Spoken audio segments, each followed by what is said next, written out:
பெரும்பாலும் 40 வயசானாலே எல்லாருக்கும் BP sugar வந்துடுறது, இல்லை பிபி சுகர் ரெண்டில் ஏதோ ஒன்று வந்துடுறது. அரை உப்பு அரை சர்க்கரை தான் போட்டுக்கிற மாதிரி இருக்குது. ஆயில் ஐட்டம்லாம் சாப்பிடக்கூடாதுன்னு டாக்டர் சொல்லிடுறார். நினச்சதை சாப்பிட முடியாது, பிடிச்சதை சாப்பிட முடியாது. இவாளுக்கு அரை உப்பு போட்டு என்ன சமைக்கிறதுன்னு லேடிஸ்க்கும் அது ஒரு பெரிய சவாலாக இருக்குது சமையல். காய்கறிகளும் ஹெல்த்தாக கொடுக்கணும், அரை உப்பில் ஹெல்த்தியான டிஷ்ஷாக பண்ணணும், ஹெல்த்தியான ரெசிபீஸாக பண்ணணும். அதில் ஹெல்த்தியான வெஜிடபிள்ஸ் இருக்கணும். அப்படிங்கிறப்போ வாழைத்தண்டு, கீரை, வாழைப்பூ, சுண்டைக்காய் அந்த மாதிரி காய்கறிஸ்லாம் சேர்க்கலாம். ஆனால் குழந்தைகளுக்கெல்லாம் அது பிடிக்காது. வேர்க்கடலை, கொண்டைக்கடலை அதெல்லாம் நிறையா சேர்க்கலாம். ஆனால் குழந்தைகளுக்கெல்லாம் அது பிடிக்காது.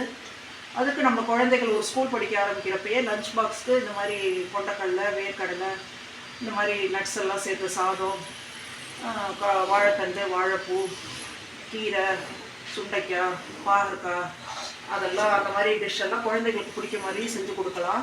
குழந்தைங்களுக்கு சின்ன வயசுலேருந்து அதை பழக்கப்படுத்திட்டேன்னா பெரியவளானப்புறம் அவள் வந்து சாப்பிட்றதுல அவளுக்கு கஷ்டம் இருக்காது. குழந்தைகளுக்கு சின்ன வயசுலேருந்தே ஒரு 6th 7th 5th 6th படிக்கிறப்பிலேருந்தே lunch பாக்ஸ்க்கு இதை கொடுத்து அனுப்பி பழக்கப்படுத்தினா அவளும் ஈஸியாக இந்த ரெசிபிக்கு அடாப்ட் ஆகிடுவா. ஒரு ஹெல்த்தியான லைஃப் ஸ்டைல் வரும்.